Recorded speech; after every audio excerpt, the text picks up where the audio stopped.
Good morning, ladies and gentlemen, and welcome to the Beauty Space Talk Series session, Indonesia Beauty Trends Winning the Future. My name is Dewi and I will be the MC today. Before we begin, please allow me to provide a few housekeeping rules and the program. All microphone and video have been muted. If you have any questions for our speaker, please list them down at the Q&A box on your screen. If there is any internet disruption during the webinar, please be patient and try to sign in again. The program is as follows. Welcoming and housekeeping rules by MC.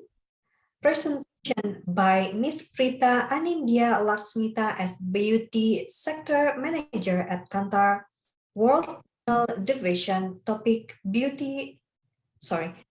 Indonesia Beauty Trends Winning the Future. Q&A session, end of the program. Today's webinar is hosted by Beauty Space and Kantar Worldpanel Indonesia. Ladies and gentlemen, without further ado, please allow me to introduce our speaker for today. Ms. Prita has joined Kantar for more than 4 years and owns a solid experience in Indonesia beauty market upon her role. She has been delivering top-notch insight to beauty clients and exposed herself on beauty trend in Indonesia and across Asia. Ms. Prita, the floor is yours.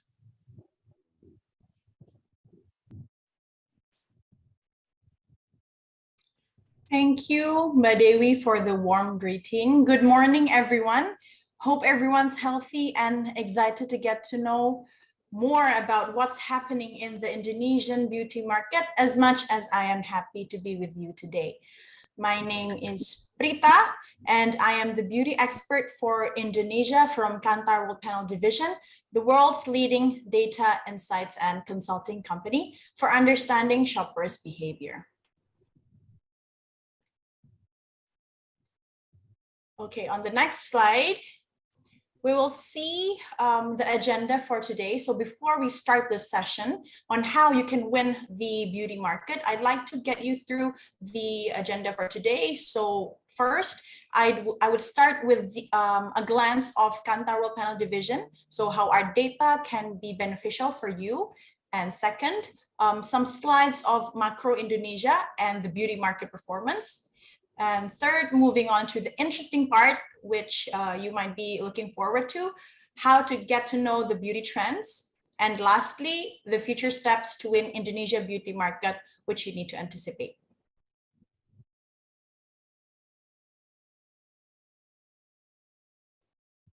Okay, to give you a brief understanding of Kantar, so we are one of the world's largest insight, information, and consultancy companies spanning across 100 countries.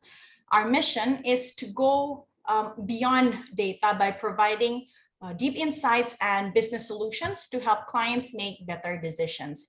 And Kantar is now a single entity. However, what remains is the Worldpanel or consumer panel segment.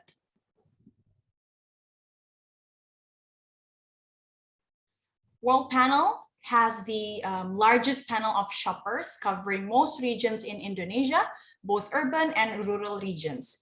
And our data is also continuous, and this means that we capture consumers' data weekly. So to ensure accuracy to our insights, our 11,000 sample is representative of the Indonesian population, as it captures 98% of Indonesian households and 99% of the Indonesian GDP. And these are Kantar's key measurements, which we will go through today.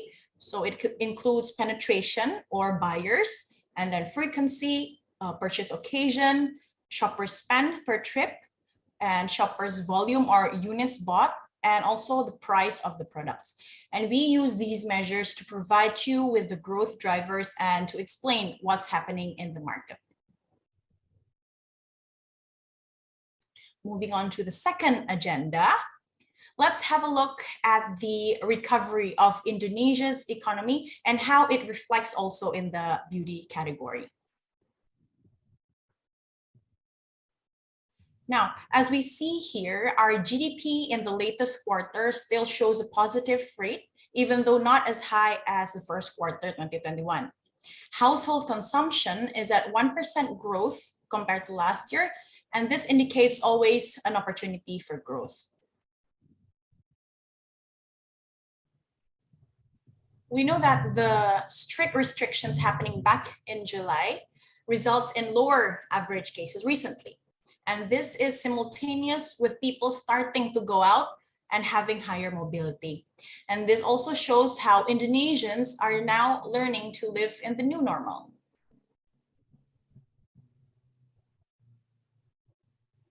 And in line with the recovery of Indonesia's economy, the personal care sector is also showing a bounce back from the COVID outbreak period, and although not yet at the same level as pre-COVID. But we all know that beauty is one of the consumer-facing sector's most exciting industries, and looking at all the opportunity for beauty sector, we have marked the trends in the Indonesian market, which beauty players need to anticipate. So the first one is getting to know more about the sophisticated demand of Indonesian beauty shoppers. And then second, understanding the needs of shoppers adapting to the new normal. Third, the go-to channel to purchase beauty products and how people today are looking for convenience.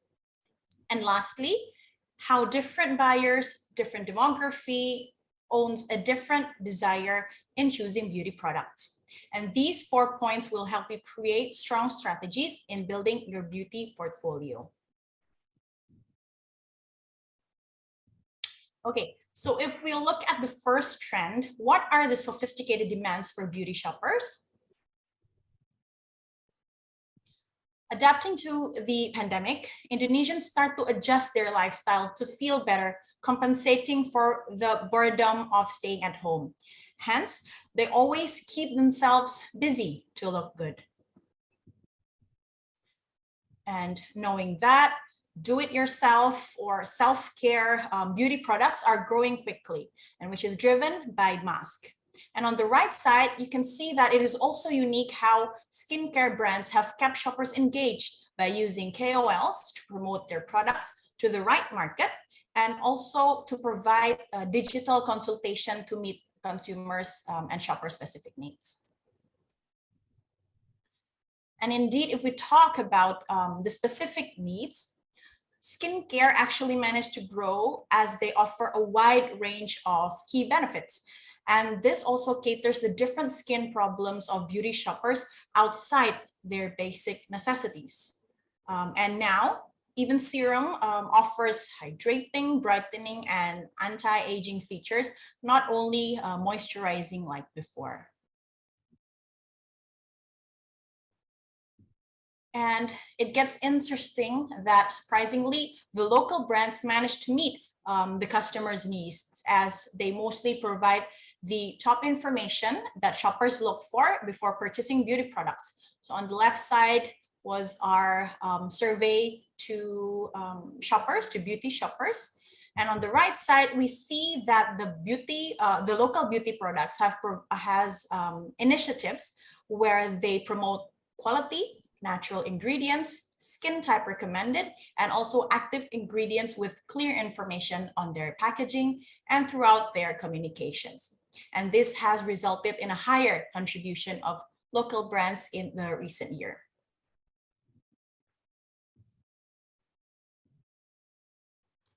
Okay, so apart from meeting shoppers' sophisticated demand, we all know that day-to-day habits and purchases have been tweaked as a result of being indoors more. But brands that are able to cater to consumers' limited lifestyles, releasing products that are better suited to be worn under the face mask and communicating that way, will become more appealing than those that have remained the same. And we see here that the makeup category is still owning a stable performance thanks to the ability of eye makeup recruiting more buyers. And this is a result of shoppers' desire to still appear good when they go out, though only showing their eyes. So if you know the jargon smize, so now people can smile with their eyes confidently. And this comes up with the mask makeup trend. So with the growth for products offering transfer-proof formulas and also lesser hassle makeup, which encourages shoppers to wear makeup without feeling that they're wearing too much. And this is, for example, by adding skincare benefits to makeup. And by providing and communicating these trends, it is expected that brands will continue to become part of shoppers' daily necessities in the new normal. Now, we understand that beauty shoppers today seek for more and more convenience, and not just from what they purchase, but where they purchase as well. So here we are going to highlight the higher preference for convenience shopping. Okay, here we get to see how offline and online have a different pattern in reaching buyers impacted by the physical distancing and restrictions of going out. Whereas more shoppers choose and add online as their shopping destination, as well as having more purchase trips in online. And across FMCG, it is seen that growth in online happened the fastest for the beauty category.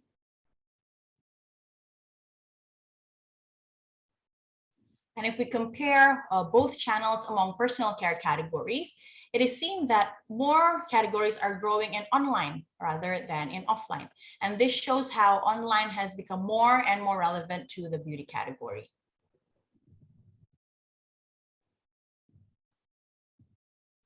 Now, zooming into the vast growth of online beauty in Indonesia, the number has evolved 5 times larger from back in 2017. And it is even more accelerated in the past year, where the government promotes hope for digital transformation, especially during the pandemic. And understanding the exponential growth from the past years, and also knowing that the impact of COVID-19 will be felt in the beauty sector for the years to come, it is expected in the next 5 years that this growth for online will continue to double. And of course, beauty players have a necessary role in becoming part of this. Of course, the total growth in online for beauty has been supported by how digitalization has emerged in everyday's life of Indonesian people. With even more convenient online payments and also more comprehensive instant delivery platforms, consumers have better access to purchase beauty products. And options to purchase beauty products are definitely not limited. So these are curated beauty e-commerce, such as Sociola, Beauty Hall Indo, and Female Daily Beauty, which are locally owned and are emerging. And they even have their own application, and they tend to create online events which sometimes collaborated with brands to gain higher reach. Lastly, we also captured how, interestingly, different demography can own a unique preference to their purchase for beauty products. So this is the first one, differences in area, skincare versus decorative. So if we look at the chart on the left, so the total national level, face care and cosmetics are recovering at a similar rate. But when we break it down into geography, so urban beauty growth is driven by face care, while in rural beauty is driven by cosmetics. And this may be related to tighter government restrictions of outdoor activities and also stay at home in urban areas than in rural areas. If we look at the next differences, we see that in between economy status, whereas total beauty is driven by the growth of middle class, But if we zoom in, each SES owns a different preference towards beauty products. So we see that SESC owns a higher growth for skincare, with SESD or the lower class is riding the makeup trend.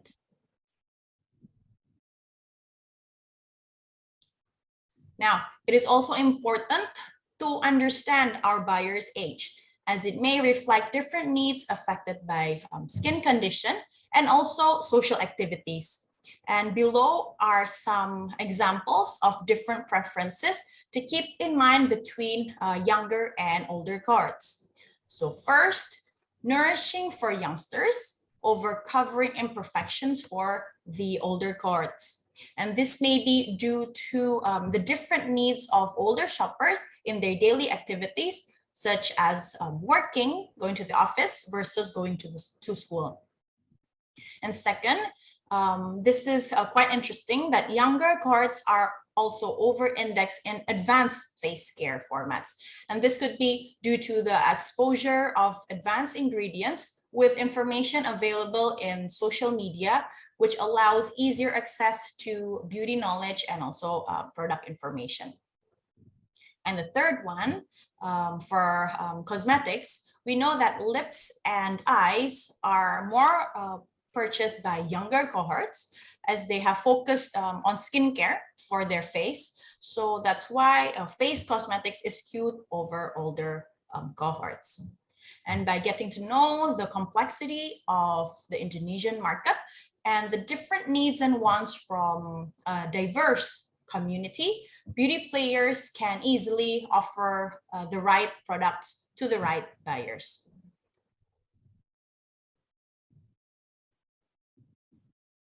Okay, and to wrap things up, we have finally come up with the strategies to win the future of Indonesian beauty market.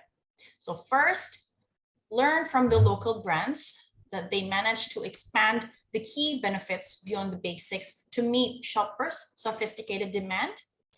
And second, to understand shoppers' day-to-day habits, as purchases have been tweaked as a result of being indoors more, and provide products that are better suited to be worn under face masks. So it will become more appealing to shoppers today in the new normal. And then third, to give beauty shoppers many options to try products by providing better accessibility via online channels. And of course, lastly, to win Indonesian shoppers' hearts all across by meeting the different desires of a different demography. So opportunity is both in urban and rural. And it is important to enlarge the buyer's base, especially in middle to lower class. And also, of course, the young digital natives of the future generation of Indonesia. And this would be the end of the session. And I really hope everyone finds this session fruitful. If you have questions, feel free to chat in the chat box. Thank you very much, everyone.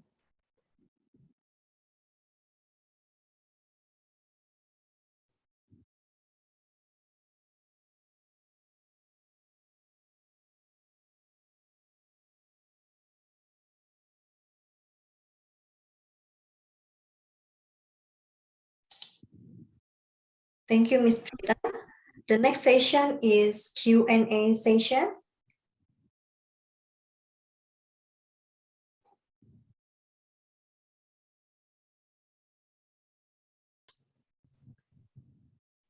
Okay, thank you so much, Prita. That was really insightful to, we have more understanding about Indonesian market, especially in the beauty product. So hello, everyone. For the next 15 minutes, I will run through the Q&A session. So my name is Corina, and I'm the Senior Marketing Manager at Kantar. So Prita, actually, we have some questions for you. So you mentioned a lot about the rise of local brand, right? So the local brand now is on the rise in Indonesia. So given that facts, what do you think is actually needed to watch out for non-local brands? Okay. Thank you, Corina, for reading the questions. So yes, as I mentioned, that the local brands have accelerated, especially during the pandemic. And there are actually many reasons why the local beauty brands have managed to grow. And this includes their ability to mostly provide the top information that shoppers look for, and they expand the key benefits from basic necessities to more scrutinized benefits. And what's more important is that with all the quality that they offer and they communicate, they offer a much better pricing strategy. So that's what I believe is needed to watch out for the non-local brands. Okay, so on top of the product itself, we also have to maybe strategize the pricing strategy as well to compete in the market, right? Yes, of course. Yeah. Okay. So next questions is, you also have mentions about the new needs. During the pandemics, the beauty industry is also evolving, and there are new needs in the beauty sectors and beauty products. So what do you think is actually the must-have in a beauty brand to cater this new need? Yeah. Okay. So talking about the new needs, so we understand that now day-to-day activities have shifted to a new behavior as people start to adapt with normalcy. And I believe that agility has become a key trait during these recent times, as people are now looking for purpose and meaning from their beauty brands. And that must be catered well according to the different demography. And apart from that, to also achieve better growth, it is important to tap into online channels as our third beauty trend that I have mentioned earlier. And that might be a great opportunity for beauty players to tap into. Okay, that's really insightful, definitely. So next question is about, so maybe we understand that, Indonesian market is consists of a lot of Muslim or hijabers, we call it, hijabers consumers. So how far do you think a brand needs to promote halal beauty in Indonesia market? Okay, this one is quite interesting, as we know that halal cosmetics has been a driver for cosmetics in the past, and this was driven by one of our locals as well, Wardah. But looking at the growth drivers today, it is more driven by the local players who are not specifically highlighting halal as a feature, but rather dialing up on the key ingredients. So having said so, we had a survey from our demographic profile of hijabers versus non-hijabers, and we can see that the growth is happening for both. So both demography are growing. As Indonesia is a country with the largest Muslim population, halal becomes a hygiene factor for beauty products. But this should not only be a thing that a brand is known for, because we know that consumers look for more sophisticated benefits, which was the first trend that we had just now. So like hydrating, brightening, or even anti-aging, which are safe to use or halal to use as well. So that's how it should be promoted, I guess.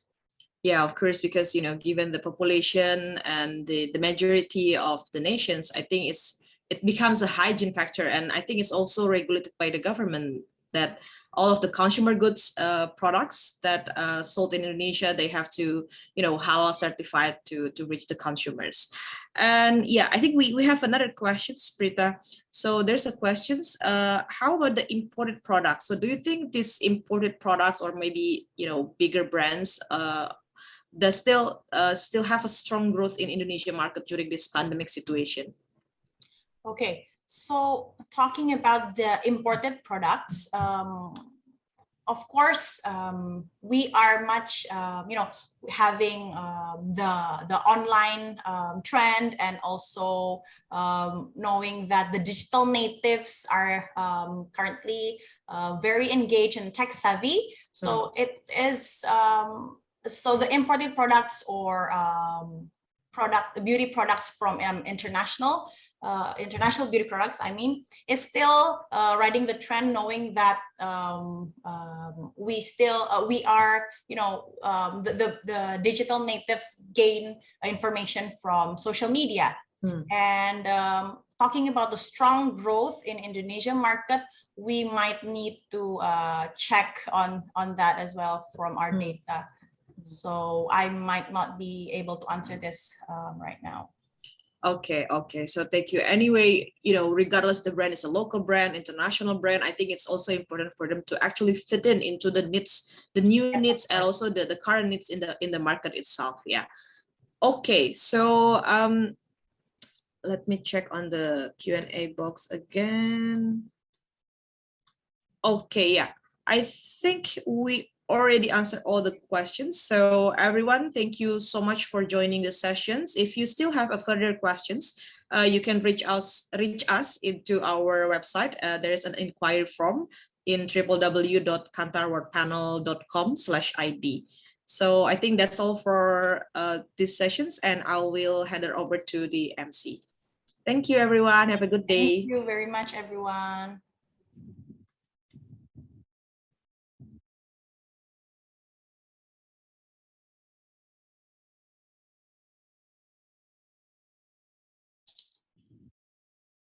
Thank you, Ms. Prita and Ms. Corina. Ladies and gentlemen, don't forget to follow our social media to find out the latest updates from the beauty industry at Cosmo Beauty Indonesia, Instagram at Cosmo Beauty Indonesia, Facebook at Cosmo Beauty Indonesia, website at www.cosmobeautyasia.com/Indonesia/ and YouTube at Cosmo Beauty Indonesia. And also follow Kantar Worldpanel Indonesia LinkedIn at Worldpanel by Kantar and website at www.kantarworldpanel.com/id. Before we end this session, we would like to thank to the speaker who have provided information on today's webinar. Hopefully, it will be useful for all of us. Thank you to Kantar Worldpanel Indonesia and to all the participants who participated. See you again at the next webinar. Stay safe and healthy.